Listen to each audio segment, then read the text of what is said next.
ঘুমিয়ে আছি। হঠাৎ করে অনুভব করলাম কে যেন আমার ঠোঁটে চুমু খাচ্ছে আর আমার চুলগুলো আলতো করে বুলিয়ে দিচ্ছে। আমি অনুভবকে স্বপ্ন মনে করে আমি ওকে আমার ঠোঁটের সাথে চেপে ধরি আর ঠোঁটে একটা কামড় বসিয়ে দেই। কামড় বসানোর পর শব্দ পেলাম। পেয়ে চোখ খুলতে দেখি আমার মামাতো বোনের ঠোঁট দিয়ে রক্ত বের হচ্ছে আর ও আমার দিকে লজ্জা লজ্জা চোখে তাকিয়ে আছে। আমি তখন বুঝতে পারলাম আমার অনুভবগুলো স্বপ্ন ছিল না, সবগুলোই সত্যি ছিল। আমি ধমকের সুরে বললাম, তুমি এখানে কি করো? আর ঠোঁট দিয়ে রক্ত বের হচ্ছে কেন? তুমি তো কামড় দিলে, আবার তুমিই বলতেছো রক্ত বের হচ্ছে কেন? তার মানে তুমি এতক্ষণ এইরকম করলা? ছি ছি ছি, তোমাকে আমি বোনের চোখে দেখি আর তুমি কি না এসব? তুমি জানো তুমি আর আমি অনেক বছরের ছোট বড়, তোমার বয়সের পার্থক্য অনেক। আর তুমি তো পিচ্চি একটা মেয়ে, তোমার সাথে তো আমার যায় না, তুমি এখনো ছোট মানুষ। আমি অত কিছু বুঝি না। আমি তোমাকে ভালোবাসি আর তোমাকেই বিয়ে করব। এই কথা বলার সাথেই একটা থাপ্পড় মারলাম আর বললাম, ছোট মানুষ, এত বড় বড় কথা বলো কেন? কেবল পড়ো দশম শ্রেণীতে আর এখনই প্রেমে পড়েছ? এর সেতু রুম থেকে চলে গেল। থাপ্পড়টা জোরেই দিয়েছিলাম, চোখ দিয়ে পানি বের হইতেছে। যদিও মারার পর আফসোস করতেছি, কারণ আমারও কিছুটা ভালো লাগে সেতুকে, কিন্তু ও আমার অনেক ছোট, ওকে তো অনেক কোলেও নিয়ে থাকছি। আসুন এখন পরিচয় দেই। আমার নাম মোহাম্মদ ফররুখ আহমেদ শুভ। আমি অনার্স চতুর্থ বর্ষে পড়ি আর গল্পের নায়িকা হলো আমার মামাতো বোন। আরটুকু উপরে পড়ছেন। সেতু চলে যাওয়ার পর আবার ঘুম, বুঝিনি মামার বাড়ি আসছি। ঘুম থেকে উঠে কি করব? রাতের সময় মামার বাড়ি আসছি, তাই সেতুর সাথে দেখা হয় নাই। আর ওইসব ঘটনা ঘটলো সকালে। আসলে আমার 5টা মামা আর তারা সবাই এক বাড়িতে থাকে, জয়েন্ট ফ্যামিলি। পরে 10টার পর ঘুম থেকে উঠলাম। উঠে ফ্রেশ হয়ে বাইরে আসতেই 5টা মামি ডাকা শুরু করলো, শুভ আসো ভাত খেয়ে যাও। আমি বললাম, মামি আপনারা কি পাগল হলেন নাকি সবাই ডাকতেছেন সব ঘরে খাবো কেন? মামি আপনারা কি পাগল হলেন নাকি সবাই ডাকতেছেন সব ঘরে খাবো কেন? এদের ভিতরে সেতু আম্মু যেটা ওইটা বেশি ডাকতেছে। আমি ওই মামির উদ্দেশ্য করে বললাম, এত নাম ধরে না ডেকে বললেই তো হয়, জামাই আসেন ভাত খায়া যান। আরে, আমি তো জামাই করে বলতেই চাই, কিন্তু আমার মেয়ে তো তোমাকে রিজেক্ট করে দেবে, তখন আবার তুমি কষ্ট পাবা, তাই ডাকি না। এই কথা বলার সাথে সাথেই সব মামি হাসাহাসি শুরু করলো। পরে নানি ডাক দিল, গেলাম, গিয়ে দেখি নানি ঘরে ভাত নিয়ে রাখছে। নানি খাইতে দিল, আমি খাইতে বসলাম। খেয়ে উঠে শুয়ে থেকে ফোন চাপতেছি আর সকালের কথা ভাবতেছি। তখন মামি ডাক দিল, আমি গেলাম। মামির কাছে যেতেই মামি বলল, কে রে, সকালে কি হয়েছিল? সে তো চোখে জল নিয়ে বের হলো আর রাগ করে না খেয়ে স্কুলে চলে গেল। কিছু না মামি, ঘুমাইছি অনেক দেরি করে। আর ও যায়া ডাক দিছে, ওর ডাক শুনে আমি জোরে ধমক দিছি, তাই হয়তো।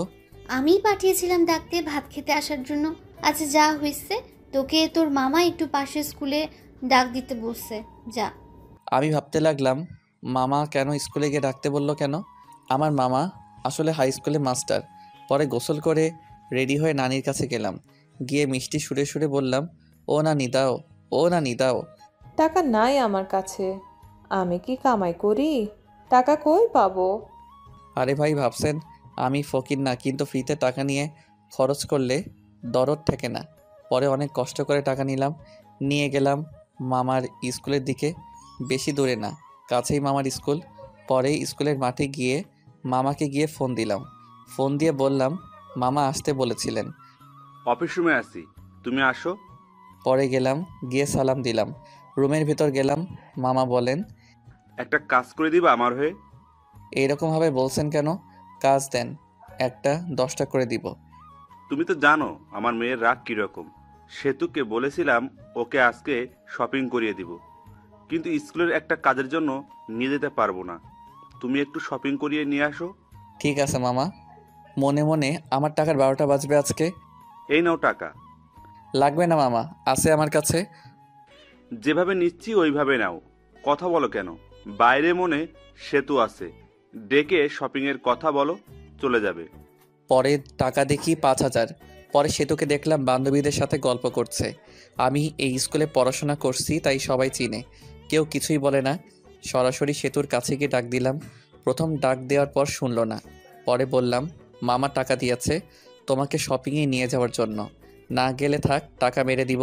আর কম দামি ড্রেস এনে বলবো এটা কিনেছে। আমি এসব বলছি আর সেতুর বান্ধবীগুলো আমার দিকে হাঁ করে তাকিয়ে আছে।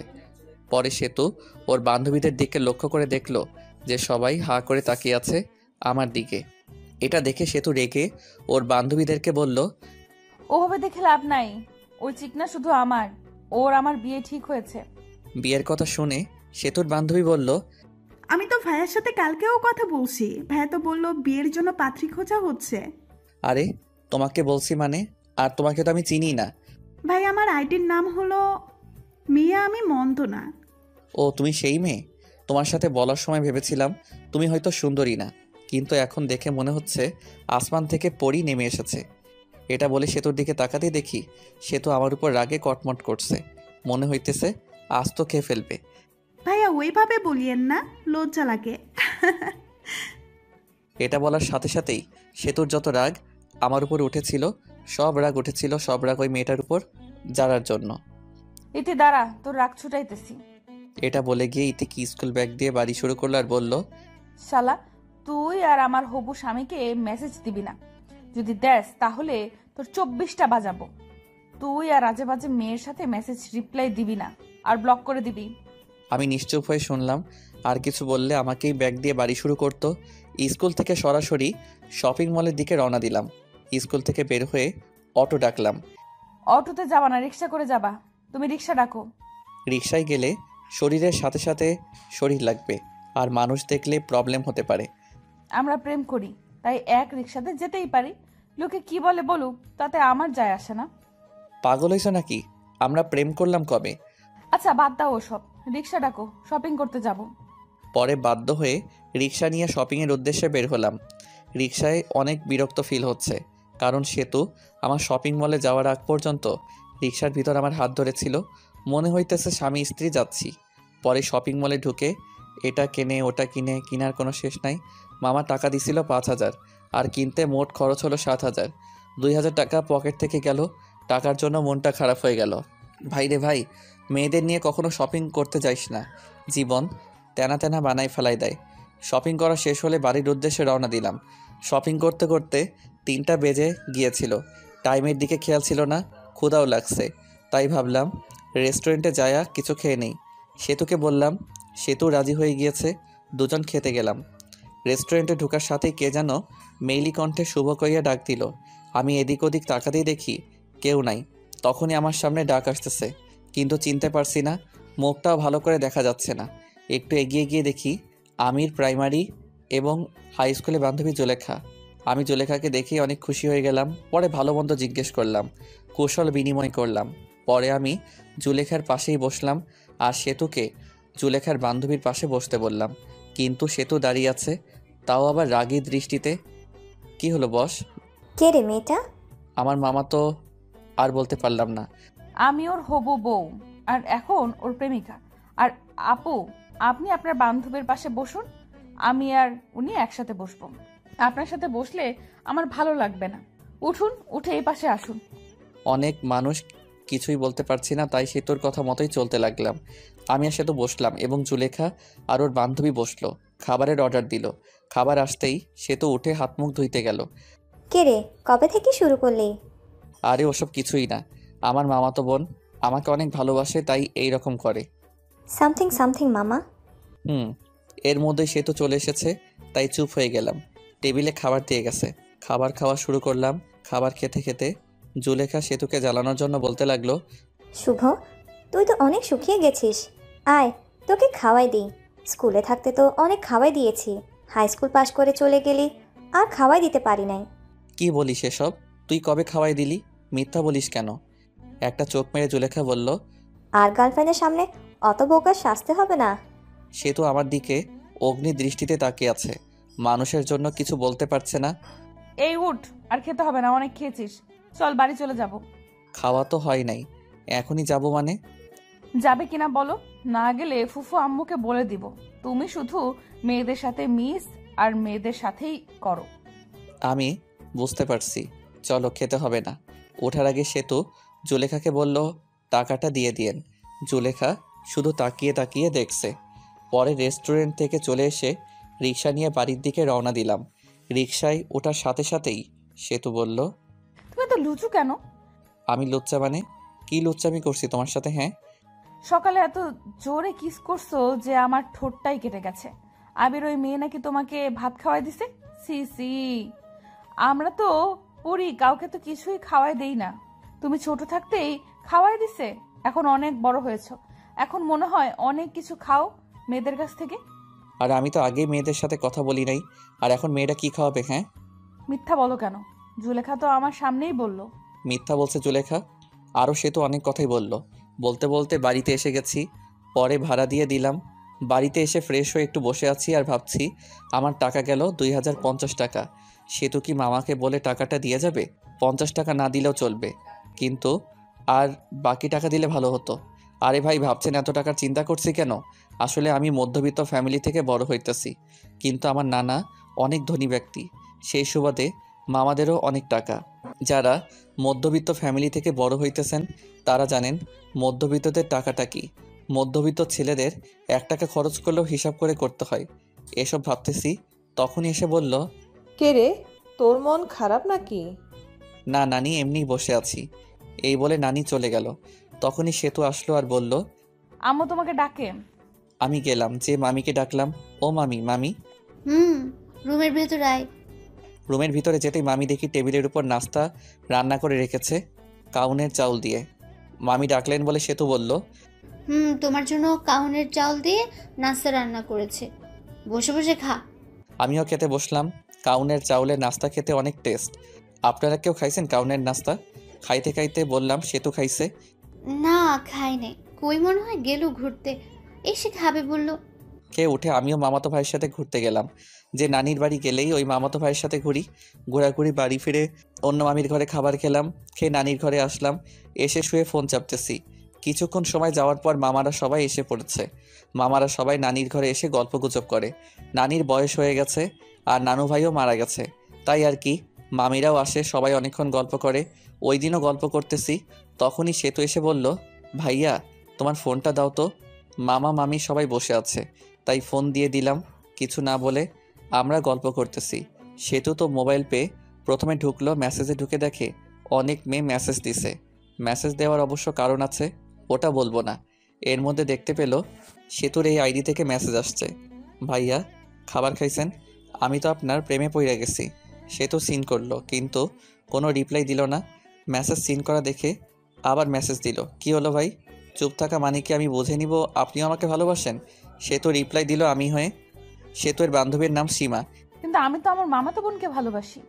ভাইয়া, সেতুর তো বয়ফ্রেন্ড আছে, তাও একটা না, অনেকগুলো, যেগুলো হিসাব করে শেষ করা যাবে না। এই কথা শুনে সেতুর রাগ তো চরম পর্যায়ে চলে গেছে। আচ্ছা, আমি কে তুমি তো জানো না, আমি তোমার ভাবি। মানে? সেতু অমনি ভিডিও কল দেয়, আর ওই দিক থেকে সীমা ধরে।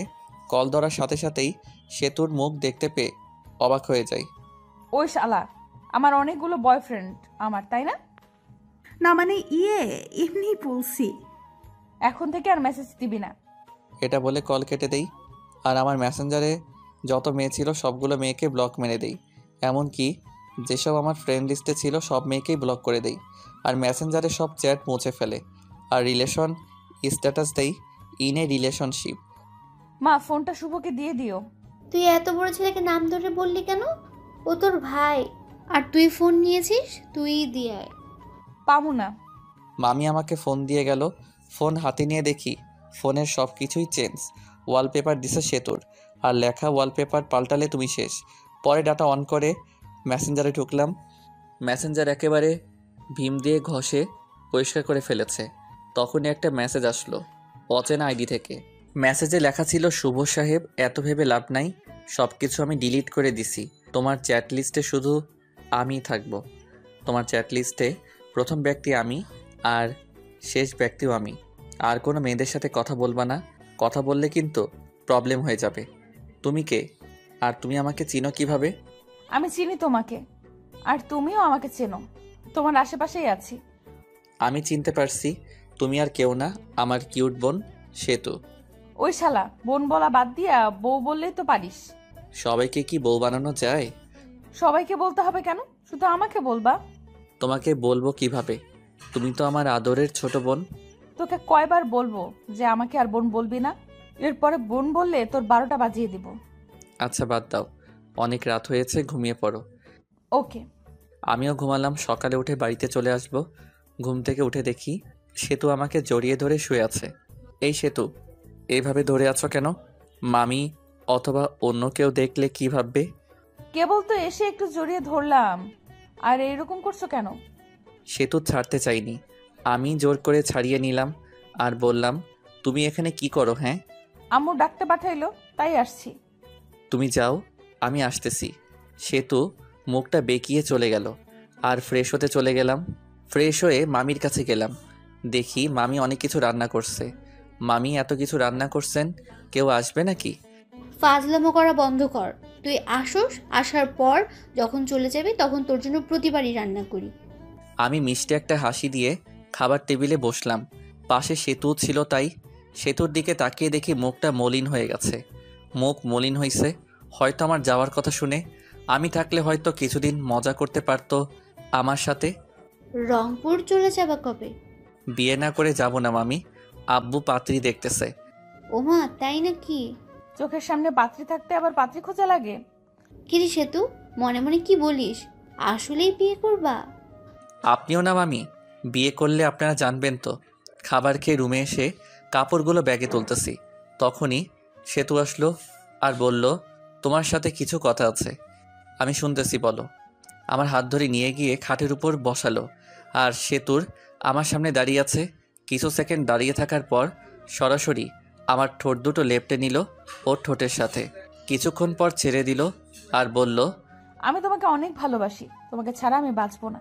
আই লাভ ইউ শুভ। আমি স্তব্ধ হয়ে আছি, কি উত্তর দিব ভাবতে পারছি না। আমিও সেতুকে ভালোবাসি, কিন্তু আমাদের বাস্তবতা অনেক কঠিন। আমার মামারা আমাকে অনেক বিশ্বাস করে। উত্তর দাও, কি হলো? সেতু, তুমি পাগলামি করছো কেন?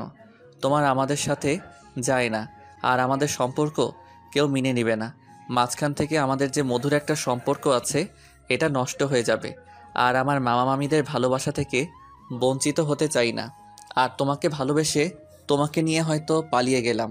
পালিয়ে গেলে মামা মামিদের কাছে থেকে আগের মতো ভালোবাসা পাবো না। আর তোমরা উচ্চ ফ্যামিলির মেয়ে, আর আমরা নিম্ন মধ্যবিত্ত ফ্যামিলির ছেলে। তোমার আব্বুকে বললে সে কোনো কারণেই রাজি হবে না। এর ভিতর একটা কারণ হলো আমরা নিম্ন মধ্যবিত্ত।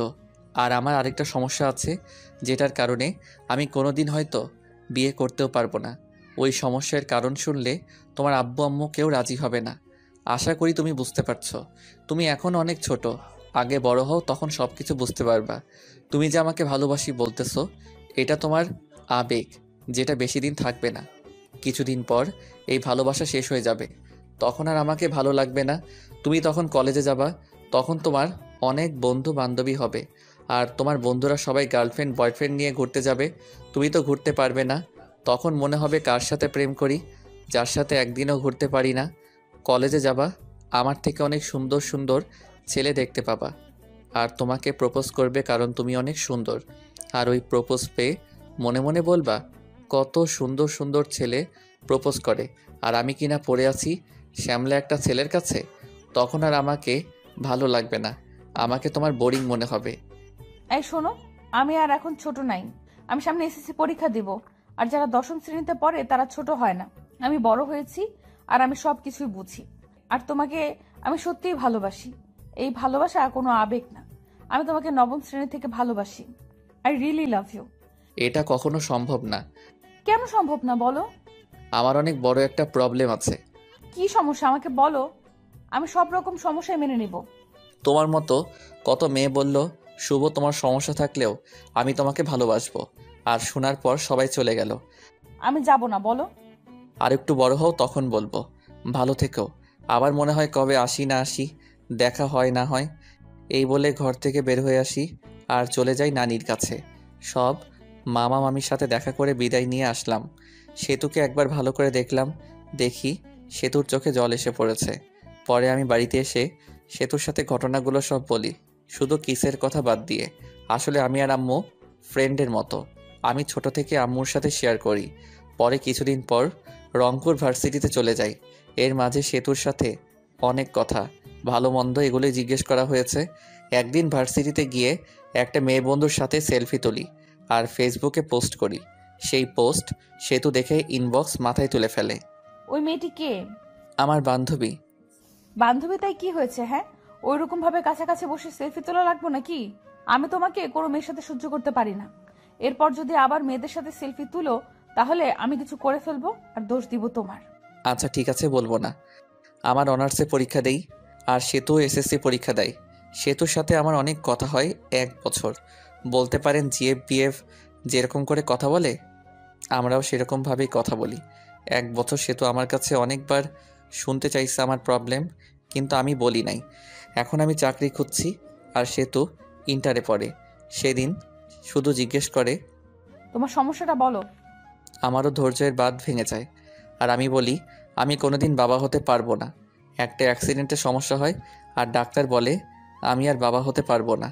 সে তো শুধু মেসেজ সিন করলো আর হার্ট একটা ইমোজি দিল, পরে অফলাইনে চলে গেল। আমি অবশ্য জানি কেন চলে গেল।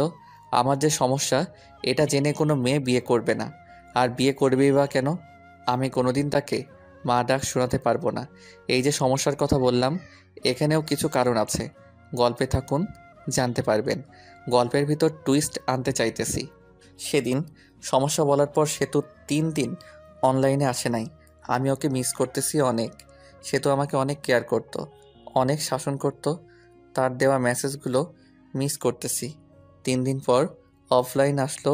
সেতুর নামের পাশে সবুজ বাতিটা জ্বলে উঠল। আমি একটা মেসেজ দিলাম, কেমন আছো? ভালো। বাড়ির সবাই কেমন আছে? ভালো। ভালো থেকো। হুম। পরে আর মেসেজ দিলাম না। একটু মনে মনে হাসলাম। হায় রে আবেগ, আগে কত কথা বলতো, এখন আর কথাই বলে না। মেসেজ তো দেয়ই না, আবার বলছে তোমাকে অনেক ভালোবাসি। সেতুর ভালোবাসা ছিল আবেগ, আর এই ভালোবাসার সমস্যার কথা শুনে জানালা দিয়ে পালালো। আর বলতো সমস্যা আছে তাই কি, অমনি ভালোবাসবো। আপনারা ভাবছেন হয়তো আমি কষ্ট পাচ্ছি না। আসলেই আমার কষ্ট হচ্ছে না। আজকে নতুনভাবে কেউ কথা বলা বাদ দেয়নি। অনেকে এরকমভাবে বলতো ভালোবাসি, কিন্তু সমস্যার কথা বলতেই কথা বলা বন্ধ করে দিছে। যদিও অন্য মেয়েদের থেকে সেতুর ব্যাপারটা একটু আলাদা, কারণ সেতুকে আমি ভালোবাসি। আর ভালোবাসাও না ভালো লাগা, এই আর কি। সেতুকে মিস করি, তার মেসেজগুলো মিস করি, এটাই, তাছাড়া আর কিছুই না। এখন আস্তে আস্তে সেতুকে ভুলে যাব, তার দেওয়া মেসেজগুলো আর মিস করব না। আমার একটা চাকরি হয়ে গেছে, এখন আর আমি বেকার নাই। কিছুদিন পর শুনতে পেলাম সেতুর বিয়ে ঠিক হয়েছে একটা এমবিবিএস ডাক্তারের সাথে। শুনে ভালোই লাগলো। বিয়ের দিন তারিখ ঠিক হয়েছে। বিয়ের 7 দিন আগে থেকেই সব মামা মামি নানি সবাই ফোন দিয়ে বলতেছে তাড়াতাড়ি আসতে। আর বলবেই না কেন, 5 মামার একমাত্র ভাগিনা, অনেক আদরের। আর আমি ছোটবেলায় মামার বাড়ি বেশি থাকছি, কিন্তু এটা ওটা বলে বলি বিয়েতে যাইতে পারবো না। আসলে বিয়েতে যাইয়া সেতুর সামনে যাইতে শরম করবে, আর শরমের কারণটা আপনারা ফিল করতে পারবেন। সেতুর বিয়েতে আসতে আব্বু আম্মু আসতে বলেছে, কিন্তু না করে দিছি। আম্মু আসার জন্য জোর করে নাই, জোর করলে আসতেই হতো, কারণ আম্মু উপরের কথাগুলো সব জানে। আমার জীবনে সব ঘটনা আম্মুর সাথে শেয়ার করি। বিয়ের 4 দিন আগে সেতু মেসেজ দিছে, ভাইয়া বিয়ে আসবে না কেন? আসলে 1 বছর কথা বলার পর তোমাকে ভালোবেসে ফেলেছিলাম, আর তুমি মাঝপথে ছাইড়া দিলে। সব কিছুই সম্ভব, কিন্তু নিজের চোখের সামনে ভালোবাসা দেখা সম্ভব না। আপনাকে দিয়ে যদি আমি মা হতে না পারি তাহলে বিয়ে করে লাভ কি? আপনাকে তো কেউ বিয়ে করবে না। আমি আর কিছু না বলে হাসির একটা ইমোজি দিয়ে অফলাইন চলে গেলাম। বিয়ের 2 দিন আগে রুমে বসে আছি বললে ভুল হবে, অফিসের জন্য রেডি হচ্ছি।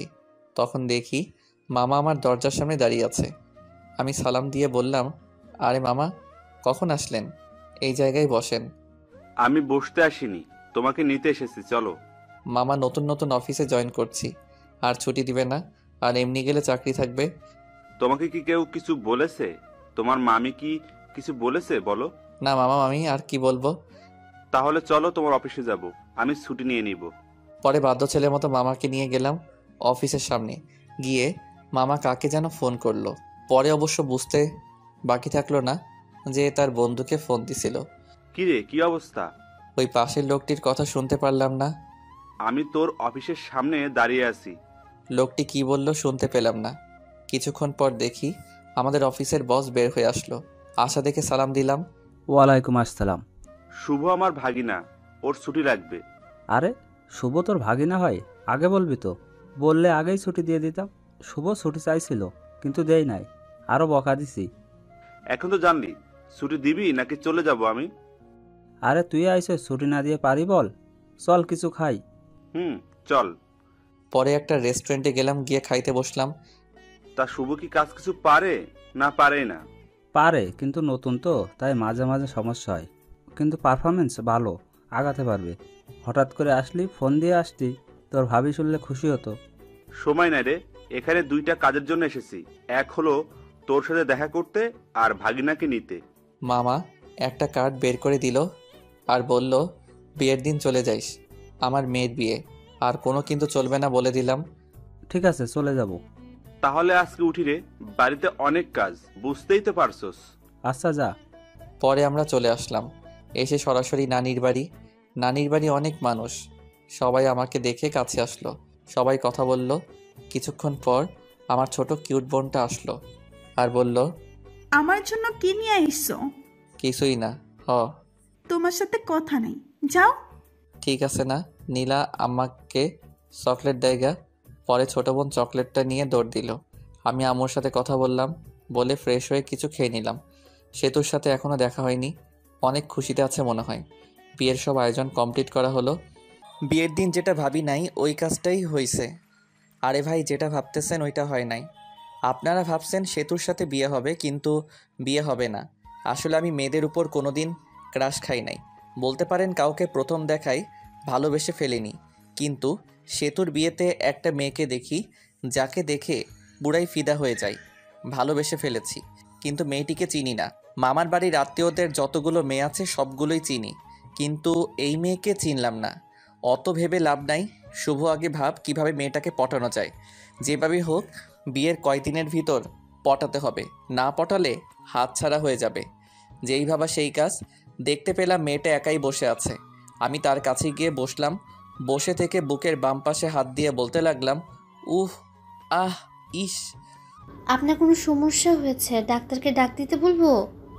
উহ, ওহ, ইস, দেখতেই পারছেন বুকের বাবাসে চিনচিন করছে। ডাক্তারকে ফোন করব? এই ব্যথা ডাক্তার দিয়ে ভালো হবে না। এই ব্যথা ভালো হতে হলে আপনাকে লাগবে গো, আপনাকে। আরে আপনি কি বলেন সব? আপনি পাগল হয়েছেন নাকি? প্রেমে পড়লে যদি পাগল হতে হয় তাও হব তোমার জন্য। কি বলেন এসব? এই বলে মেয়েটি চলে গেল। আমি ওর চলে যাওয়ার দিকে তাকিয়ে রইলাম, ধ্যান ধরে বসে আছি। তখনই মামা বলল, শুভ এই কাজটা করতো। কাজ করতে চলে গেলাম, কিন্তু ওই মেয়েটির মায়াবী চোখ, এলোমেলো চুল, এত সুন্দর চাহনি, মিষ্টি মিষ্টি হাসি, সব মিলিয়ে পুরাই জোস। ভাবতে লাগলাম নামটা কিভাবে শোনা যায়। বাড়িতে যতগুলো লোক আছে তাদেরকে খাবার দিতে হবে, আর আমার দায়িত্ব হলো টেবিল ঘুরে ঘুরে দেখা। টেবিলের উপর সব কিছু রাখা হবে, সব আত্মীয়দের যা কিছু খাবে সব নিয়ে নিয়ে খাবে। ওইটাই দেখা লাগবো, কোন জায়গায় তরকারি শেষ হলো, পানি শেষ হলো, কারো খাইতে প্রবলেম হইতেছে কিনা। এত কাজ আর বিয়েবাড়ির এত মেয়েদের মাঝে আমার চোখ শুধু ওই মেয়েটিকে খুঁজে। বিয়েবাড়িতে মেয়ে পটানো আর কথা বলার জন্য একেবারে পারফেক্ট জায়গা। অবশেষে সবাইকে খাইতে দেওয়া হলো। অনেকে আসলো, কিন্তু ওই মেয়েটিকে আসতেছে না। কিছুক্ষণ পর সেতুর বড় বোনের সাথে আসলো ওই মেয়েটি। পরে খাবার পরিবেশন করা হলো। আমি আসতেই রিধি আপু যে টেবিলে বসেছে ওই টেবিলে গেলাম। রিধি আপুকে বললাম, একা খাচ্ছ? একলা খাবো কেন? এই যে কত মানুষ আমার আশেপাশে। আচ্ছা, আমাকে সাথে নিয়ে খাইলেও তো হয়, একটা মাংসের টুকরা খাওয়াই দাও। হ্যাঁ কর, খাওয়াই দিতেছি। আপা, এই মেয়েটার নাম কি? কোন মেয়েটা? তোর ডান পাশেরটা। ও, এর নাম হলো আফরিন। এ হলো। আর কিছু শুনতে চাই নাই, নামটা দিয়েই চলবে। আচ্ছা, মেয়েদের নাম শুনে কি করবে? আবার প্রেমে পড়ে গেলে নাকি? আফরিন শুধু সবকিছু শুনতেছে আর অবাক দৃষ্টিতে আমাদের দিকে দেখছে আর খাচ্ছে। কি যে বলো না তুমি! প্রেমে পড়ে কি করবি? ফুপুকে বলে একটা বিয়ে করে ফেল, বয়স তো আর কম হলো না, আর কিছুদিন গেলে বুড়ো হয়ে যাবি, বউ পাবি না। আফরিনের মতো সুন্দর একটা মেয়ে পেলে তো এখনই বিয়ে করে ফেলতাম। আফরিন একটু কাশি দিল, খাক খাক করে। আর নিধি, কি বললি তুই? আর আমি এটা বলে ওখান থেকে চলে আসলাম। বেশিক্ষণ থাকলে প্রবলেম হয়ে যেত। সবার খাবার খাওয়া শেষ হলো, তখন মামা বলল, শুভ তুমি কি কিছু খাইছো? না মামা। তুমি তাহলে নিজের রুমে যাও, খাবার পাঠিয়ে দিতাছি। কিছুক্ষণ পর সেতুর শ্বশুরবাড়ি থেকে লোক আসবে, তখন তো আর খাইতে পারবা না। খাবার খেয়ে ভালো ড্রেস পরে এটা পরিবর্তন করো, গরমে ঘামের কারণে ড্রেসটা নষ্ট হয়ে গেছে। ঠিক আছে মামা। পরে চলে গেলাম নিধি রুমে। গিয়ে দেখি নিধি, আফরিন আরও কয়েকটা মেয়ে বসে থেকে ফোন চাপছে। আমাকে দেখে নিধি বলে উঠল, ক্যারে বান্দর, এখানে কি করস? আফরিনের দিকে তাকিয়ে থেকে বললাম, তাকে না দেখে আর থাকতে পারলাম না। কাকে রে? বুঝবি না রে।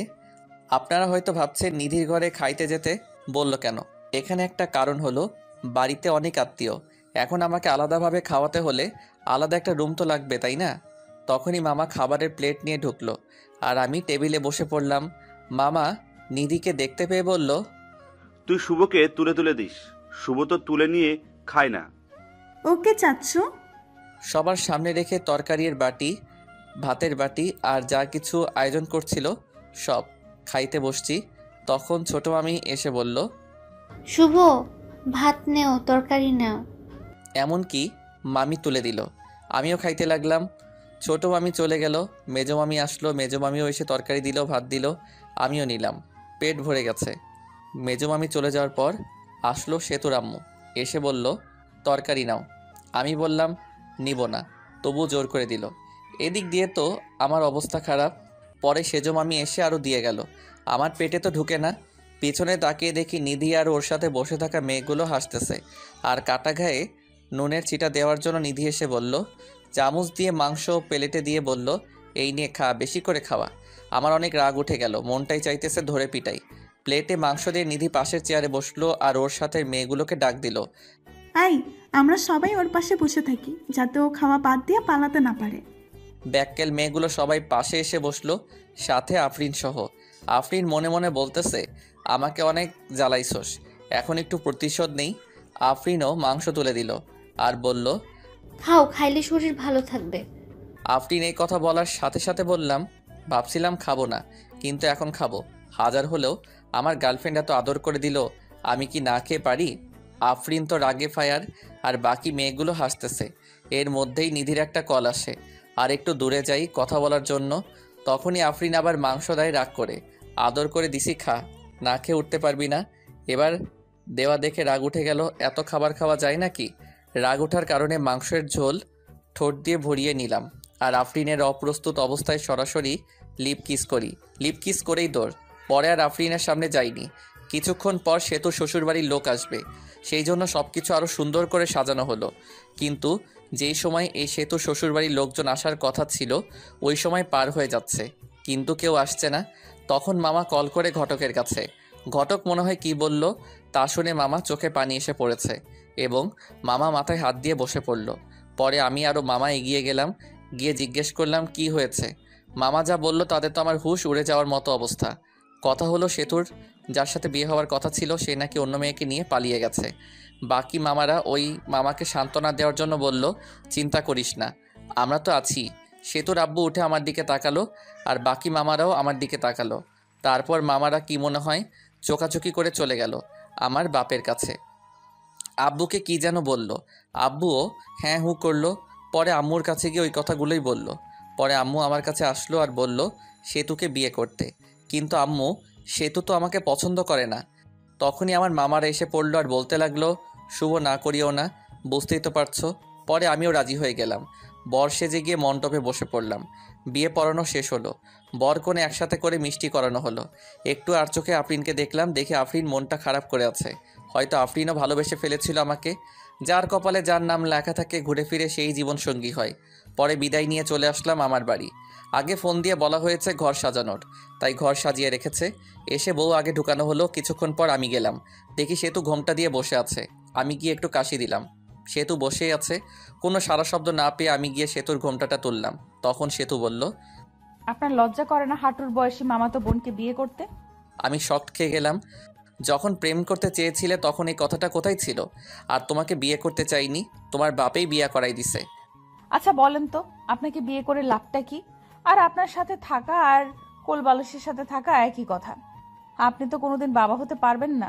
আমি কি ইচ্ছে করে এই রোগে আক্রান্ত হয়েছি? আল্লাহ এরকম চাইছে তাই আমি বাবা হইতে পারবো না। কত স্বপ্ন ছিল ডাক্তার বেটাকে বিয়ে করে 2টা বাচ্চা নিব, কত মজা করব, কিন্তু ডাক্তার বেটা অন্য বেটিরে নিয়ে ভাগ্যে গেল। কপাল খারাপ আমার। আমরা একটা বাচ্চা কিনে নিয়ে আসতে পারবো তো, তাই না?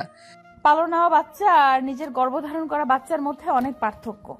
আর আমি আপনার সাথেই তো থাকবো না, কিছুদিন যাক, ডিভোর্স দিয়ে দেব। ডিভোর্সের কথাটা শুনে মনটা খারাপ হয়ে গেল।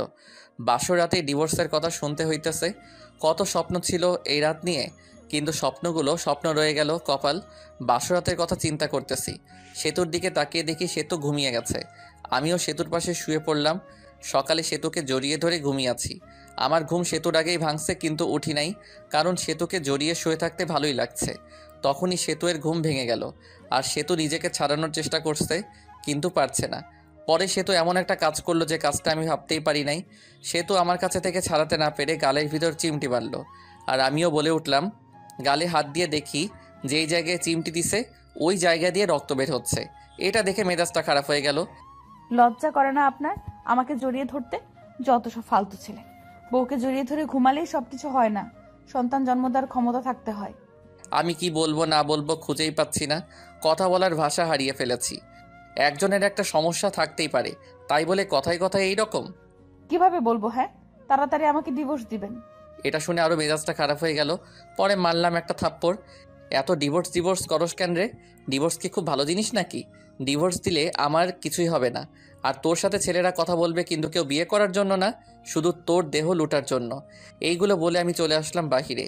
বিয়েটা কীরকম হলো তা আপনারা জানেননি, তাই আমাদের বাড়িতে বেশি আয়োজন নেই। আমার ভালো বন্ধু আছে আমার বাড়ির পাশে, ওর নাম রবি। আমি রবিদের বাড়িতে চলে গেলাম। মনটা ভালো ছিল না, তাই game mode do not disturb চালু করে গেম খেলা শুরু করলাম আমি আর রবি। সেতুকে এসব কথা বলার পরে সেতুর আরও রাগ করেছে। সেতু ফ্রেশ হয়ে বাইরে এসে সবার সাথে কথা বলতেছে। আম্মু আব্বু আমাকে খুঁজতেছে, কারণ সকালে একেবারেই আমাকে দেখে নাই। 12টার সময় গেম থেকে বের হয়ে দেখি 50টার মতো মিসড কল উঠে আছে। দেখি আম্মুয়ের নাম্বার থেকে কল এসেছে, আব্বু কল দিছে, আরেকটা অপরিচিত নাম্বার। আমি রবিদের বাড়ি থেকে বের হয়ে বাড়ির দিকে হাঁটা ধরলাম, আর অপরিচিত নাম্বারটাতে কল ব্যাক করলাম। কল রিসিভ করে, কিন্তু কথা বলে না। কে আপনি? হ্যালো হ্যালো, কিন্তু কথা বলে না। কিছুক্ষণ পরে পরে বলল আমি বলার পর চিনতে পারলাম সেতু কল দিছে। পরে কলটা কেটে দিছি। দেখি বাড়ির কাছাকাছি এসে পড়ছি। বাড়িতে ঢোকার পরপরই আব্বু আম্মু জিজ্ঞেস করলো, কই গেছিলা? রবিদের বাড়িতে গেছিলাম। এই কথা বলার সাথে সাথে শুরু হলো বকাবকি। আমি চুপচাপ সব কিছু শুনে ঘরে গেলাম, গিয়ে ফোনটা চার্জ দিলাম। ঘরে সেতু বসে আছে। আমাকে দেখে জিজ্ঞেস করলো, কই গেছিলেন এত সকালবেলা? কই গেছিলাম তুমি শুনে কি করবা? ফোনটা চার্জে দিয়ে বাইরে এসে পড়লাম। আমাদের বাড়িতে হালকা কিছু আয়োজন করা হয়েছে সেতুদের বাড়ি থেকে। 2-3 জন লোক আসবে আমাদের নিতে। আমি ফ্রেশ হয়ে ঘরে গিয়ে শুয়ে আছি, আর সেতু বসে থেকে ফোন চাপতেছে। ফোন চার্জে, তাই টিপতেও পারছি। সেতুর দিকে তাকিয়ে আছি। ওরকম তাকিয়ে থাকেন কেন? তখনই একটা ফোন আসলো। দেখি আমার বন্ধুর গার্লফ্রেন্ড এবং আমার ন্যাংটাকালের বান্ধবী ফোন দিছে। নাম হলো মিথিলা। ফোন চার্জে ছিল, তাই রিসিভ করে স্পিকার বাড়িয়ে দিয়ে বললাম, কি রে শয়তান, বিয়ে করলি আর একটু কইলিও না? তাতেই আবার বলতি বিয়ে করার সময় তোদের ছাড়া বিয়ে করবি না। হঠাৎ করে সব কিছু হয়ে গেছে, রবিকে বলার টাইম পাই নাই। রবি বলল তোর বউ দেখতে একদম বাজে। আমার দেখে রবির হিংসা হয়েছে, ওটা সুন্দর না তাই। আরও কি শুনলাম? কি শুনলি? শুনলাম রাতে বলে বিলাই মারতে পারস নাই। ধুর বেটি, এসব কি বলস? এমনি বললাম রে। পরে কথা কইরো, ফোন চার্জে আছে। আগে তো অনেক কথা বলতি, এখন বউ হয়েছে না, কথা বলবি কেন? বাবু রাগ করো না, রবি চিপাই নিয়ে চকলেট দিবনি। বান্দর, চিপাই নিয়ে চকলেট দিবে মানে? রবিকে বললো, রবি বলবনি কিভাবে চিপাই নিয়ে চকলেট দিতে হয়। এই কথা বলে কলটা কেটে দিলাম। আমি কেটে না দিলে কথা বলতেই থাকতো। ফোনটা রেখে সোজা হয়ে পিছনে তাকাতেই পারি নাই, দেখি সেতু দাঁড়িয়ে আছে। মেয়েটা কে ছিল আর আমাকে খারাপ দেখা যায় এটা বললো কেন? মেয়েটা কে আছে তোমাকে বলবো কেন? আর যাকে দেখতে যেরকম লোকে তো তাকে সেরকম বলবে। তুমি ওকে বাবু বললা কেন? ভালো লাগছে তাই বলছি। আর আপনি থেকে তুমি বলছো কেন? আমি তোমার বড়, সম্মান দিয়ে কথা বলবা। সে তো ঘরে বউ রেখে অন্য মেয়ের সাথে কথা বলতে লজ্জা করে না? লজ্জা করবে কেন? তোমাকে তো ডিভোর্স দিয়ে দিব। এটা শুনে রাগ করে সেতু চলে গেল, আর আমি শুয়ে রইলাম। কিছুক্ষণ পর সেতুর বাড়ি থেকে লোকজন আসলো। খাওয়া দাওয়া করে শ্বশুর বাড়ির দিকে রওনা দিলাম। শ্বশুর বাড়ি যাওয়ার পর সেতুকে জ্বালানোর জন্য। মেয়েদের বলতে কাছের মানুষকে জ্বালানোর সহজ উপায় হলো কাছের মানুষের সামনে অন্য মেয়েদের সাথে কথা বলা। শ্বশুর বাড়িতে যাওয়ার পর সেতুদের সব আত্মীয়রা ছিল। গিয়ে দেখি আফরিনও আছেই। মেয়েটার মনটা অনেক খারাপ। কপালে যা থাকে তাই তো হয়। আমাদের যে থাকার রুম দেওয়া হয়েছে ওই রুমে আগে থেকেই সেতু ছিল। পরে গেলাম, গিয়ে দেখি সেতুর বোনগুলো একসাথে বসে আছে। আমিও তাদের সাথে যোগ দিলাম। ওদের ভিতর থেকে একটা মেয়ে, দুলাভাই কত হ্যান্ডসাম। ও মা তাই নাকি? তুমিও অনেক কিউট। সেতুর সাথে বিয়ে না হলে তোমাকেই বিয়ে করতাম। সবাই হেসে দিল। তখন আরেকটা মেয়ে, দুলাভাই সেতুকে হানিমুনে কই নিয়ে যাবেন? সেতুকে নিয়ে হানিমুনে যায় কি হব? হানিমুন তো শালিদের নিয়ে যাইতে হয়, তাহলে মজা বেশি হয়। আমি তো ভাবছি সেতুকে রেখে তোমাদের সবাইকে নিয়ে হানিমুনে যাব। আহারে, সেতুকে রাইখা গেলে সেতু কষ্ট পাইবো। সে তো আনরোমান্টিক একটা মেয়ে। সেতুকে নিয়ে হানিমুনে গেলে টাকাটাই নষ্ট। তা না, তোমরা অনেক রোমান্টিক মনে হইতেছে। সেতুর দিকে তাকিয়ে দেখি সেতু সাপের মতো ফসফস করতেছে। যা, তোরা সবাই যা, ঘর থেকে বের হ। আমি ঘুমাবো, অনেক ঘুম ধরেছে। চলে যাচ্ছি। তোর স্বামীর ভাগ আমি নেব না। এই বলে সবাই চলে গেল। সেতু দরজা আটকিয়ে দিল আর আমার কাছে এসে বলতে লাগলো, ছি ছি, অন্য মেয়েকে হানিমুনে যেতে চাও, শরম করে না? বুঝলাম না, আমি তো ওদের সাথে মজা করে বলছি। পরে সেতু শুয়ে পড়ল। আমিও শুয়ে থেকে গেম খেলতেছি ফুল সাউন্ড দিয়ে, যেন সেতু ঘুমাতে না পারে। বাইরে গিয়ে গেম খেলুন, আমার ঘুমের সমস্যা হচ্ছে। সমস্যা হলে অন্য ঘরে গিয়ে ঘুমাও। সেতু পরে ফোনটা নিয়ে রেখে দিল। আমিও বাচ্চাদের মতো শুয়ে রইলাম। এভাবে ঝগড়া, সেতুর অপমান। আমি কোনোদিন বাবা হতে পারবো না। সে ডিভোর্সও চাই প্রতিদিন। আমিও কিছুই বলি না। 7 দিন শুনলাম এসব। এখন রংপুর চলে যাচ্ছি। অফিসে সেতুকে রেখে যাচ্ছি। পরে সব কিছু ঠিক করে সেতুকেও নিয়ে যাব। সবার কাছ থেকে বিদায় নিয়ে নিলাম। এখন সেতুর কাছে গেলাম। ভালোভাবে থেকো আর দোয়া করিও আমার জন্য। দোয়া করে কি হবে? তুমি মরলেই তো আমি খুশি হব। তুমি এটা বলতে পারলে? যেটা সত্যি ওটাই বললাম। আমি আর কিছু না বলে চলে আসলাম। বের হয়ে হাসি মুখে আব্বু আম্মুর কাছ থেকে বিদায় নিলাম। কিন্তু ওই সময় আমার খুব কষ্ট হচ্ছিল। মনে হইতেছিল যে আমি কান্না করি। আমি এত বিরক্তকর হয়ে গেছি যে কেউ একজন আমাকে মারার কথা বলছে। ভিতরে কষ্ট আর বাইরে হাসি নিয়ে চলে গেলাম চাকরি করতে। সকালের গাড়িতে গেছি, তাড়াতাড়ি পৌঁছাইছি। রাতে আম্মুর ওই জায়গায় কল দিছিলাম। আম্মুকে জিজ্ঞেস করছি সেতুর কথা। সেতুকেও ফোন দিছিলাম, কিন্তু রিসিভ করেনি, কেটে দিছে। পরের দিন সকালে উঠে অফিসের জন্য রেডি হয়ে অফিসে গেলাম। যাওয়ার পরেই পিয়ন এসে বলল, ম্যাডাম আপনাকে ডাকলো। আমি ভাবতে লাগলাম আগে তো স্যার ছিল, এখন ম্যাডাম কই থেকে আসলো। ভাবাভাবি বাদ দিয়ে গেলাম ম্যাডামের রুমের সামনে গিয়ে। ম্যাডাম আসতে পারি? আসেন। আমি ভিতরে গিয়ে ম্যাডামকে দেখে তো অবাক, কারণ ম্যাডাম আর কেউ নয়, বিয়েবাড়ি সেই আফরিন। আফরিন দেখে ভয় পেয়ে গেলাম। বিয়েবাড়িতে যা কিছু করছি চাকরি থেকে বের করে দেয় নাকি আবার। ভয়ে ভয়ে কাছে গিয়ে, আপনি আমাকে ডেকেছেন ম্যাডাম? তা কেমন আছেন? আর আপনার বউ কেমন আছে? আমি ভালো আছি, আর আমার বউও ভালো আছে। ভালো থাকলেই ভালো। ম্যাডাম, সেদিনের ভুলগুলোর জন্য দুঃখিত, মাফ করে দিবেন। ওইসব আমি ভুলে গেছি। আপনার বউকে সাথে নিয়ে এসেছেন? না, কিছুদিন পরে নিয়ে আসব। নিয়ে আসলে আমাদের বাড়িতে নিয়ে যান সময় করে। আপনি বসের কি হন? আপনার বস আমার বাবা হয়। এমনি আপনার সাথে দেখা এবং অফিসটা ঘুরে দেখতে এসেছি। ম্যাডাম তাহলে আসি, অনেক কাজ করতে হবে, অনেক দিন পর আসলাম, দেখতেই তো পারছেন। এরপর কোনোদিন দেখা হলে ম্যাডাম বলবা না, নাম ধরে বলবা এবং তুমি করে বলবা। জি। পরে আসলাম কেবিনে বসে কাজ করা শুরু করলাম।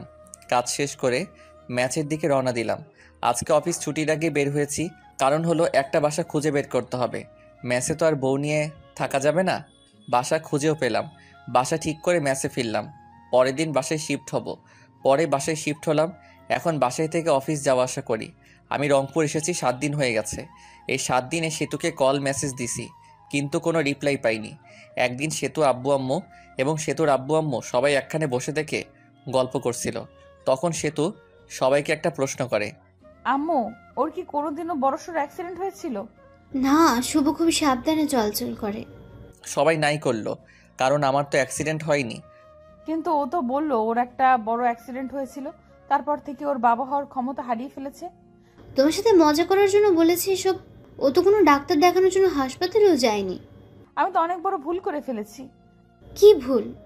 আমি তো শুভর কথা বিশ্বাস করে শুভর সাথে অনেক খারাপ ব্যবহার করছি। শুভর কাছে ক্ষমা চেয়ে নিও, তাই হবে। পরে সেতু ওইখান থেকে চলে আসে। আর ঘরে এসে ভাবতে লাগে পুরোনো কথাগুলো। এখন শুভকে কিভাবে পটানো যায় সেটাই ভাবতে হবে। শুভকে জানানো যাবে না যে আমি এসব জানি। শুভকে যখন আমি ভালোবাসি এর কথা বলেছিলাম, ও তখন বলেছিল এটা আবেগ। আমি তো কত কিছু বলেছিলাম, তারপর তো আমি কত খারাপ ব্যবহার করলাম। এখন শুভ কি আমায় মেনে নিবে? এখন শুভ ভালোবাসার কথা বললে কি ভাববে? শুভর সাথে তো আমি এই কয়েকদিন কথাও বলিনি। অনেকবার ফোন দিছে, আমি তোর ফোনটাও ধরিনি। পরে তো আবার ফোন দিবেই, তখন কথা বলবো। এখন আমি আর সেতুকে কল দেই না। উকিলের সাথেও কথা বলছি ডিভোর্সের ব্যাপারে। সে যত দ্রুত সম্ভব উকিল কাজটা করে দিতে চাইছে। 7 দিন চলে যায়, তাও সেতুকে একবারই কল দেই না। সেতু আমাকে কল দেয়নি। সেতুর এখন আর ভালো লাগে না। সেতুয়ের শুধু ইচ্ছে হয় শুভের সাথে কথা বলবে। সেতু মিস করে ওই দিনগুলো যে দিনগুলোতে শুভকে দেখতেই পারে নাই। শুভ কত কিছু বলেছে। যখন সেতুর ফোনটা বেজে ওঠে তখনই সেতুর মনে হয় শুভ মেসেজ দিছে বা কল দিছে, কিন্তু শুভ কোনো মেসেজ বা কল দেয় না। সেতু শুভকে কল দিতে চায়, কিন্তু কোনো একটা কিছু কারণে শুভকে মেসেজ বা কল দিতে পারে না। এখন আর শুভের সেতুর কথা মনে পড়ে না। শুভের প্রথম প্রথম অনেক কষ্ট হয়েছে, আর নিজেই নিজেকে দোষ দেয়। সেতুকে মিথ্যা কথা বলাটা ঠিক হয়নি। এদিকে সেতু সবসময় মন মরা হয়ে বসে থাকে, কারোর সাথে বেশি কথা বলে না, শুধু শুভের কথা ভাবে। শুভের সাথে কথা মন চায় কিন্তু পারে না। ধৈর্য ধরে থাকে শুভ তাকে ফোন দিবে, কিন্তু শুভের নাম্বার থেকে কল আসে না। 1 মাস হয়ে গেছে, কিন্তু শুভ আর সেতুর মাঝে কথা হয় না। সেতু আর থাকতে না পেরে শুভকে কল দেয় রাতে, তাও আবার 12টার সময়, যে সময় শুভ ঘুমে মগ্ন হয়ে আছে। প্রথমবার ফোন ঢোকার পর ফোন রিসিভ করলো, কারণ শুভ তো ঘুম ভাঙেনি। পরের বার কল দিতেই শুভের ঘুম চোখে দেখে একটা কল এসেছে। পরে নাম্বার না দেখেই কলটা রিসিভ করে বলে, হ্যালো, কে? আমি। আমিটা কে? আমাকে চিনতে পারোনি? আমি সেতু। আরে বোন, কোন সেতু? আর এত রাতে ঘুমে ডিস্টার্বের জন্য কল করছো কেন? আমি তোমার বউ সেতু। বউ কথাটা শুনে শুভ নাম্বারটা ভালোভাবে দেখলো। সেতুই কল দিছে। পরে ভাবতে লাগলো, আব্বু আম্মুয়ের কোনো কিছু হলো নাকি এত রাতে ফোন দিছে সেতু? আব্বু আম্মুর কিছু হয়েছে নাকি ফোন দিচ্ছে? আব্বু আম্মুর কিছুই হয়নি, কথা বলার জন্য ফোন দিছি। ফাইজলামি রাখো। বিএফ লগে ভাইগা গেছো নাকি? আবার এখন প্রবলেম হয়েছে দেখে ফোন দিছো? আচ্ছা, কোনো কিছু ভেবো না, সরাসরি আমার এখানে চলে আসো, আমি সবাইকে ম্যানেজ করে নিব। ঘরে স্বামী থাকতে অন্য পুরুষের সাথে পালিয়ে যাব কেন? স্বামী তো শুধু কাগজে কলমে। আচ্ছা বাদ, কালকে অফিসে যেতে হবে বাই। আর এত রাতে কোনোদিন কল দিবা না, যত সব ফালতু। এটা বলে ফোনটা কেটে দেই আর বন্ধ করে রেখে ঘুমিয়ে পড়ে। এদিকে সেতুর মনটা আরও খারাপ হয়ে যায়। আমি কি এতটাই খারাপ ব্যবহার করেছি যে শুভ ভেবে নিতেছে আমার বয়ফ্রেন্ড আছে? ছি, নিজেকে নিজের উপর ঘৃণা হচ্ছে। আর কিভাবে শুভ আগে মেসেজ দিত, কেমন আছো, কি করো, কথা বলার জন্য ফোন দিত, আর এখন কথাই বললো না, ঘুরে ফিরে আমাকে অপমান করলো। সারা রাত না ঘুমিয়ে পার করে রাত, আর ডিসিশন নেই শুভের এখানে চলে আসবে, কারণ শুভ বলেছিল বাসা ভাড়া নিছে, আর যেতেও বলেছিল আমাকে। সকালে উঠে আব্বুর কাছে গিয়ে বলে, আব্বু আমাকে শুভর বাসায় রাইখা আসেন, আমি যাব, এটা ওকে বলবেন না। আব্বু মেনে নেয়, আর বিকেলের গাড়িতে তারা রওনা দেয়। আমার এখানে এসে আব্বুর দরজায় কলিং বেল চাপ দিই। শুভ তখন ভাবতে থাকে এই সময় আবার কে আসলো। অলসতা নিয়ে দরজা খুলতে যায়, দরজা খুললে তো অবাক শুভ। শুভ তখন আব্বুকে বলে, তোমরা আসবা, বলবা না? আসলে স্ট্যান্ডে আগায় যেতাম। সেতু বলল তোকে সারপ্রাইজ দেবে, তাই না জানিয়ে চলে আসলাম। আচ্ছা বসো, তোমাদের খাবারের ব্যবস্থা করি। শুভ সেতুর সাথে কোনো কথাই বলে নাই। একবার তাকিয়ে দেখেছিল সেতু অনেক শুকনা হয়ে গেছে। মনে হলো অনেক দিন ধরে খাবার ঠিকমতো খায় না আর ঘুমায়ও না। সেতুকে দেখেও না দেখার ভান করলো। সেতু আমার দিকে অসহায়ের মতো তাকিয়ে আছে। সেতুর দিকে লক্ষ্য না করে আমি খাবার কিনতে গেলাম। অবশ্য নিজেই রান্না করে খাই। আজকে শরীরটা ভালো ছিল না, তাই রান্না করিনি। হোটেল থেকে খাবার এনে আমি আব্বু সেতু খাইতে বসছি। তুমি কি প্রতিদিন বাজারের কেনা খাবার খাও নাকি? না আব্বু, রান্না করেই খাই। আজকে ভালো লাগছিল না, তাই রান্না করিনি। তোমরা আসবে জানলে রান্না করতাম। আরে ভাই, আমি সব কিছুই রান্না করতে পারি। এই সব কিছু রান্না আমার মা আমাকে শিখাইছে। খাবার খেয়ে আব্বুকে রুমে দেখিয়ে দিলাম, আর আমি আমার রুমে চলে আসলাম। সেতু আগে থেকে আমার রুমে গিয়ে বসে আছে। আমার রুমটা অনেক সুন্দর করে সাজিয়ে রেখেছি। রুমটা এমনভাবে সাজিয়েছি যেটা লিখে প্রকাশ করতে পারছি না। ঘরে গিয়ে দেখি সেতু বিছানায় শুয়ে কার সাথে যেন কথা বলছে। কথা বলা দেখে জিজ্ঞেস করলাম, বিএফের সাথে কথা বলো নাকি? তখন সেতু ফোনটা রেখে, আচ্ছা তোমার সমস্যাটা কি বলো তো? সেদিন এই বিএফ এর কথা, আবার আজকেও বলতেছো বিএফ এর কথা। আমি অতটাও খারাপ না যে ঘরে স্বামী রেখে অন্য ছেলের সাথে প্রেম করব। পরবর্তীতে এরকম কথা বলবেন না।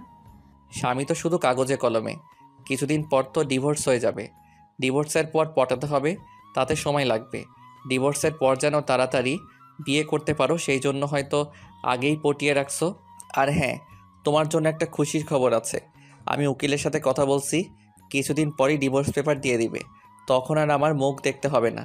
ডিভোর্সের কথা শুনে সেতুর মুখটা শুকিয়ে গেছে, আর সেতুর চোখের জল এসে পড়েছে।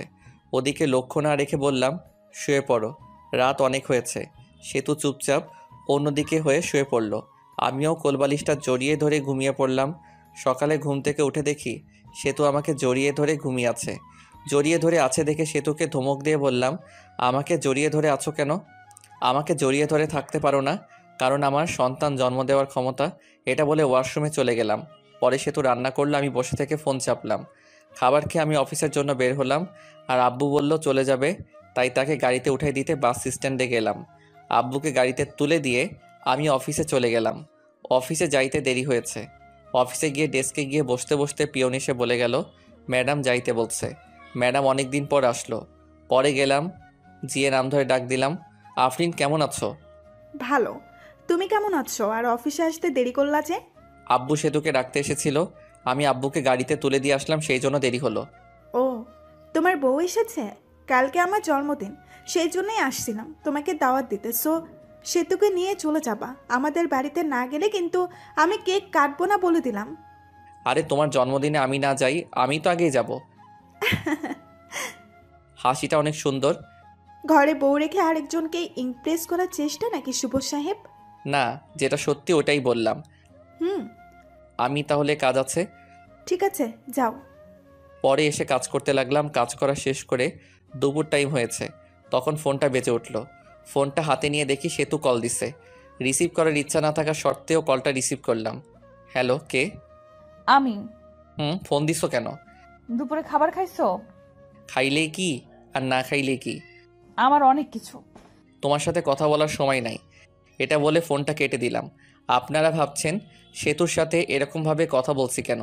সেতু যেদিন আমাকে মরে যাওয়ার কথা বলেছে, সেদিন থেকে সেতু আমার মন থেকে উঠে গেছে। মনে থেকে একবার উঠে গেলে ওই মনে ওই মানুষটিকে বসানো যায় না। দুপুরের খাবার খেয়ে আবার কাজ করা শুরু করলাম। কাজ শেষ করে বাড়িতে গেলাম। যাওয়ার পর সেতুকে বললাম, আমি কিছু কেনাকাটা করে যাব, তোমার কি কিছু লাগবে? আমি একটা নতুন ড্রেস কিনবো। আমি ফ্রেশ হয়ে আসতে আসতে তুমি রেডি হও। আমি ফ্রেশ হয়ে এসে দেখি সেতু সুন্দর করে সেজে বসে আছে। সেতুকে ঠিক হলুদ পরীর মতো লাগছে। সেতুর দিকে হা করে তাকিয়ে আছি। সেতু বলল, ওইরকম করে তাকিয়ে থাকলে আমি ক্ষয়ে যাব। পরে আমার হুঁশ ফিরল। আমিও রেডি হয়ে বাইরে এসে রিক্সার জন্য দাঁড়িয়ে আছি। তখনই একটা রিক্সা থেকে ভার্সিটির ভালো একটা বান্ধবী নেমে এসে জড়িয়ে ধরে বলল, দোস্ত, কি খবর? কেমন আছিস? তোর তো খোঁজ খবর পাওয়াই যায় না। এরকমভাবে কেউ জড়িয়ে ধরে নাকি? মানুষ দেখলে কি ভাববে? সেতুর দিকে তাকিয়ে সেতু তো পুরাই আগুনের মতো গরম হয়ে আছে। এর মধ্যেই সেতু বলে উঠল, এই ফালতু মেয়ে, এভাবে জড়িয়ে ধরে আছেন কেন? শুভ, কে রে এই মেয়ে? এ হলো। আমি হলাম ওর বিয়ে করা বউ। তুই বিয়ে করলি কবে?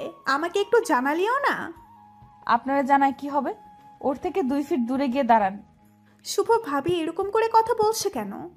ওর একটু রাগ বেশি তো, পরে তোর সাথে কথা বলিও। পরে বান্ধবী চলে গেল। ওই মেয়েটা আপনাকে জড়িয়ে ধরলো কেন? ছি ছি, আপনার লজ্জা করে না ঘরে বউ রেখে অন্য একটা মেয়ের সাথে এসব করতে? না জানি কত মেয়ের সাথে এরকম করেন। আমাকে দেখে কি লুচ্চা মনে হয়? হ্যাঁ, এর কোনো মেয়ের সাথে কি করি আর কি না করি সেটা আমার একান্ত ব্যাপার। এখন আর তোমার একান্ত ব্যাপার নাই, কারণ তোমার বউ আছে, আর বউটা হলাম আমি। তুমি তো আমাকে স্বামী হিসেবে মানোই না। কিছুক্ষণ চুপ থাকলো সেতু। আচ্ছা, আমাকে মাফ করে দাও, আগের ব্যবহারের জন্য দুঃখিত। আমাদের বাচ্চা না হলেও আমরা একটা বাচ্চা কিনে নিয়ে আসবো। আমি ভাবতে লাগলাম, সেতু এসব বলতেছো কেন? আগে তো খারাপ ব্যবহার করতো না। ও জেনে ফেলছে আমি ওর কাছে মিথ্যা বলছি। কিভাবে? মার্কেটে চলে আসছি, চলো শপিং করি। পরে কিছু কেনাকাটা করলাম, আর আফরিনের জন্য একটা গিফট কিনলাম। সেতু জামা কাপড় কিনলো। কিনে বাসায় এসে আমাদের রাখা জিনিসগুলো রেখে সরাসরি চলে গেলাম আফরিনদের বাড়ি। গিয়ে দেখি অনেক সুন্দর করে সাজানো। যদিও জন্মদিন পালন করার আমি পছন্দ করি না। আমরা বাড়ির ভেতরে ঢুকতে আঙ্কেল আন্টি আফরিন আমাদের দেখে খুশি হয়ে গেছে।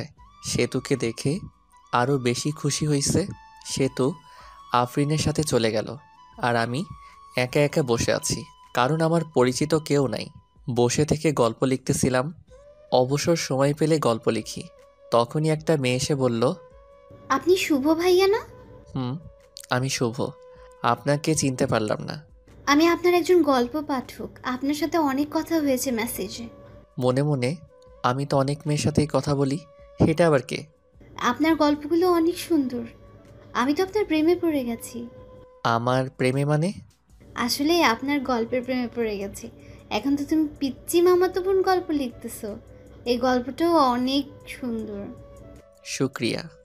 আপনার সাথে একটা সেলফি তুলি? আমি কি কোনো ভিআইপি ব্যক্তি নাকি যে সেলফি তুলতে হবে? তুলতে হবে। মেয়েটি যেই সেলফি তুলতে এলো তখনই সেতু এসে ওই মেয়েকে একটা ধাক্কা দিয়ে ফেলে দেয় আর বলে, এই তোমার সমস্যা কি? হ্যাঁ, এতক্ষণ কথা বলছো, ভালো কথা, তাই বলে শরীরের উপর এসে এভাবে সেলফি তুলতে হবে? ভাইয়া কেউ নি, পিচ্ছি মামাতো বোন আমার বউ। আপনি লিখেছিলেন সেতু আপনাকে দেখতে পায় না আর ভালোবাসে না। ভালো না বাসলে তো এরকম রিয়াক্ট করতো না। এখন হয়তো ভালোবাসে। মেয়েটি চলে গেল। আমি চলে গেছি আর অন্য মেয়ের সাথে টাঙ্কি মারা শুরু করছো? এখন থেকে আমার সাথে বসে থাকবা। রাত 11টার সময় আমি সেতু, আফরিন আর আফরিন কিছু বন্ধু-বান্ধবী বসে থেকে মজা করছি। হ্যালো ফ্রেন্ডস, তোমাদের একটা কথা বলবো। তোমাদেরকে বলেছিলাম আমি কারো প্রেমে পড়েছি, কিন্তু নামটা বলি নাই। আজকে নামটা আমি বলবো। তাকে আমি প্রথম দেখেই ভালোবেসে ফেলেছিলাম। শুভ, সেতু, আমার এখানে আসো তো একটু। আমি আর সেতু গেলাম তখন। আমি শুভ, এই যে একে দেখছো, একে দেখে ভালোবেসে ফেলেছিলাম, কিন্তু ভালোবাসাটা মনে রয়ে গেছে। কারণ এই যে মেয়েটা সেতু, সেতু হলো শুভের বউ। আমার মনে ভালোবাসা মনেই রয়ে গেল। ভালোবাসা মানুষকে আপন পেলাম না। সেতু, বেস্ট অফ লাক, তোমাদের সংসার সুখের হোক। শুভরাত্রি। এটা বলে আমি আফরিন ঢুলতে ঢুলতে চলে গেল। অনেক ড্রিঙ্ক করেছে হয়তো। ওর কথাগুলো নিজের উপর নিজেরই অনেক রাগ উঠে গেল। শালার কেন যে ওইসব করতে গেলাম। চলো বাড়িতে চলে যাব। পরে আমরাও চলে আসি আর ভাবতে লাগি, সেতু কি সত্যিই আমাকে ভালোবাসে?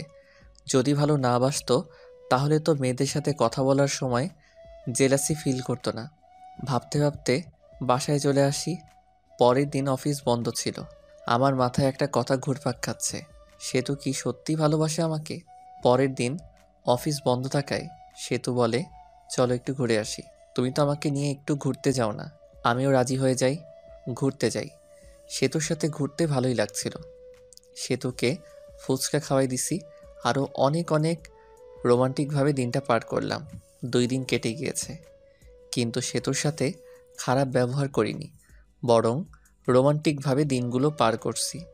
হঠাৎ করে একদিন অফিস থেকে তাড়াতাড়ি চলে আসি, কারণ বাড়িতে এসে ফ্রেশ হয়ে আবার কোম্পানির কাজের জন্য বাইরে যাব।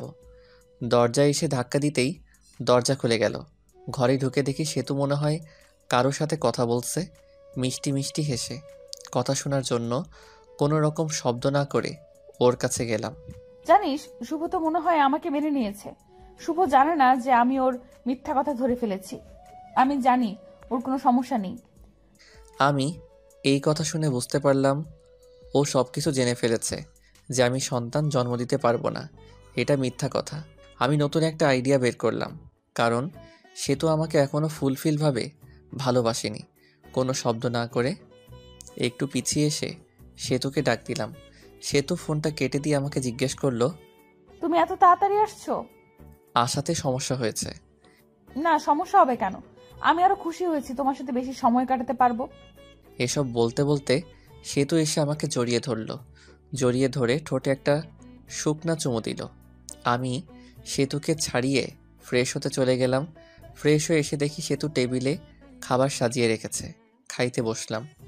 সেতুকে বললাম, তুমি খাইছো? না। চলো একসাথে খাই।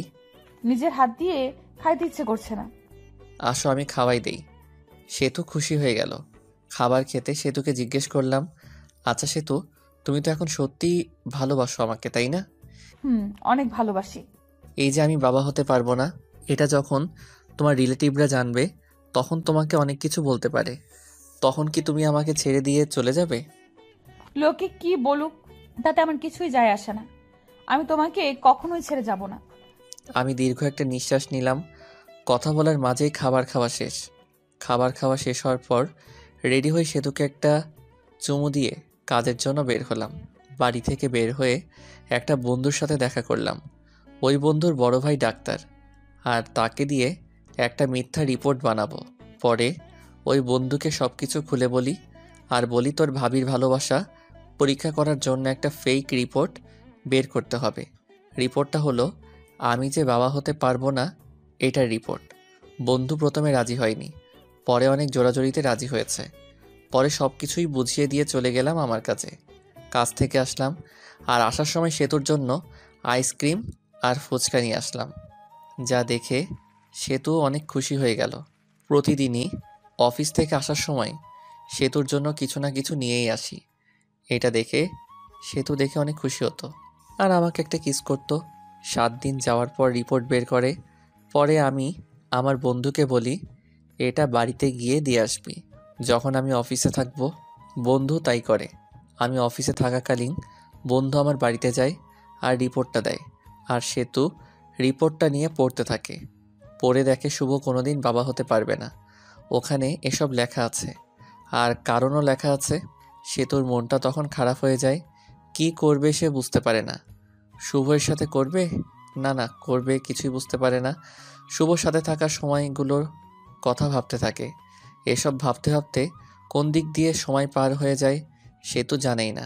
আর আমি অফিস থেকে চলে আসি, আর সেতুর জন্য ফুচকা নিয়ে আসি। বাড়িতে এসে দেখি সেতু মনটা খারাপ করে বসে আছে। আমি সেতুকে ডাক দেই আর বলি, সেতু কি মন খারাপ? তোমার কি তোমার আব্বু আম্মুর কথা মনে পড়ছে? সেতু কোনো কথা না বলে রিপোর্টের কাগজটা আমার হাতে নিল। আমি কাগজটা হাতে নিয়ে বললাম, এসব তো তুমি জানো।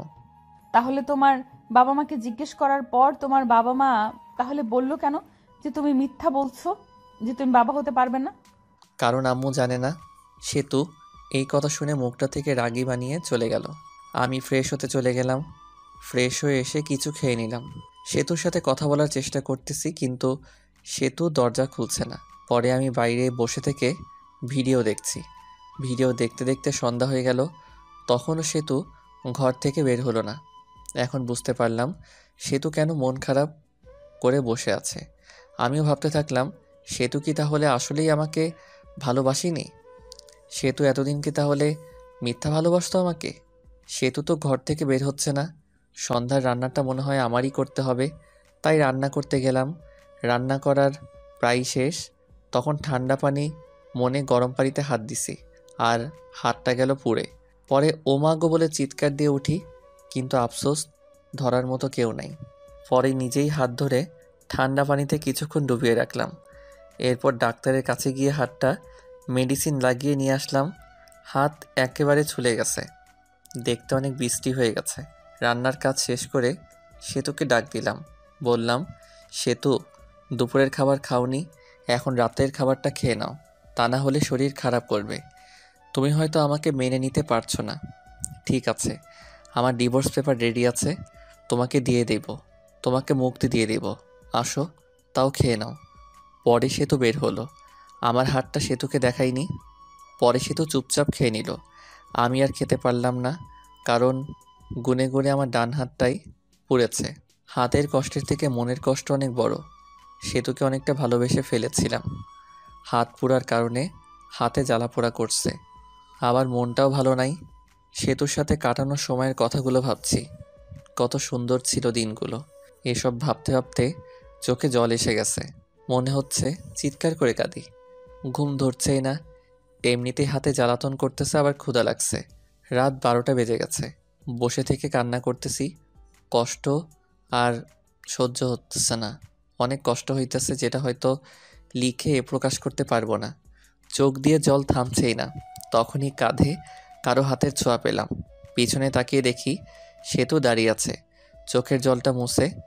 তুমি এখানে কি করো এত রাতে? আপনি কি করেন? আমার ভালো লাগছে না, তাই আমি বসে আছি। আমারও ভালো লাগছে না, তাই আমিও বসে থাকতে এলাম। তোমার আবার ভালো লাগবে না কেন? তোমার ভালো লাগার কারণে তোমাকে ছেড়ে দিতেছি। ডিভোর্স পেপার তো রেডি আছে, কালকে সকালে নিয়ে আসবো। মন খারাপ করো না তাও। মেয়েদের সাথে ফষ্টি নষ্টি করতে পারো না বলে ডিভোর্স আমাকে দিয়ে দিবে, তাই না? এসব কি বলো? তুমিও বললা ডিভোর্স দিতে। সেতু আমার কলার ধরে বলল, ওই, আমি কখন ডিভোর্স চাইলাম বল? আমি তো চুপচাপ ছিলাম। আমি বাবা হতে পারবো না শুনে তুমি মন খারাপ করে ঘরের দরজা দিয়ে বসেছিলে। তো এটা বোঝাই যায় তুমি আমার সাথে থাকতে চাও না, ডিভোর্স চাও। আর একবার ডিভোর্সের কথা বললে ঘাড়টা মোটকে দিব বলে দিলাম। আসলে আমি সরি, আমার ভুল হয়েছে। আমিও তোমাকে ছাড়া থাকতে পারবো না। আমি তোমার সাথে কাটানো সময়গুলোর কথা ভাবলাম, তুমি আমাকে কতটা কেয়ার করো ওইটা ভাবলাম। বাচ্চা হবে না তো কি হয়েছে, আমরা একটা বাচ্চা কিনে নিয়ে আসবো। সত্যি তুই আমাকে ছেড়ে যাবে না? মরার আগ পর্যন্ত যাব না। আজকে ব্যবহারের জন্য ক্ষমা প্রার্থী। আমরাই তো। সেতুকে আমাকে জড়িয়ে ধরে আছে, আমিও ধরছি। রোমান্টিক ওয়েদার আমাদের মাঝে। সেতু শরীরের সাথে একটু ডান হাতটা লাগলেই উহ বলে উঠলাম। কি হয়েছে তোমার? আমি তখন সেতুকে হাতটা দেখালাম। সেতু তো চমকে উঠল। এরকম হলো কেমনে? আজকে রান্না করার সময় এরকম হয়েছে। সেতু এর চোখে জল এসে গেছে। আমি আসলে সরি, আমার সন্ধ্যার সময় এরকম ভাবে থাকা উচিত হয় নাই। তোমার অনেক কষ্ট হচ্ছে তাই না? হুম তাহলে তুমি তো ভাতও খাও নাই তাই না? হুম পরে সেতু প্লেটে ভাত নিয়ে এসে আমাকে খাওয়াই দিল। আমি খাইতেছি আর মাঝে মাঝে হাতে কামড় দিই। খাবার খাওয়া শেষ করে আমার বুকের উপর সেতু শুয়ে আছে। আমি সেতুর মাথায় হাত বুলিয়ে দিচ্ছি। পরে দুজনেই ঘুমিয়ে পড়ি। এখন থেকে শুরু হলো রোমান্টিক সংসার। হঠাৎ করে একদিন সেতু মাথা ঘুরে পড়ে যায় আর আমি ডাক্তারখানায় নিয়ে যাই। ডাক্তার বলে, খুশির খবর, আপনি বাবা হতে চলেছেন। এটা শুনে আমি অনেক খুশি হই।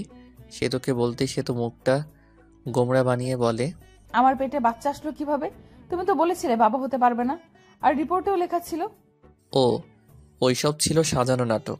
ওই রিপোর্ট ছিল সাজানো। তুমি আম্মুর কাছে থেকে জানছিলা। আমার কোনো সমস্যা নাই, এটা আমি জানতে পারি। আর আমি তোমার ভালোবাসা কতটুকু সত্যি এটা জানার জন্য এসব করছি। তুমি ভালো না, তুমি অনেক পচা। রাগ করো না লক্ষ্মী সোনা, একটু হাসো প্লিজ। সেতু একটা মিষ্টি হাসি দেয়।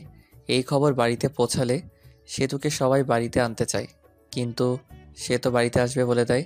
আমাকে ছাড়া বলে সেতু এর ভালো লাগে না আমার একটা ছেলে সন্তান হয়, আর দেখতে একেবারেই ওর মায়ের থেকেও সুন্দর। আমি ছেলেকে দেখে ভাবতে লাগলাম আমার চেহারা ততটা ভালো না, তাই যত মেয়ে পিছে ঘুরছে। আর ছেলের চেহারা তো মাশাআল্লাহ অনেক সুন্দর। না, মেয়েরা আমার ছেলের জন্য কি না করে বসে। ধন্যবাদ সবাইকে আমাদের পাশে থাকার জন্য।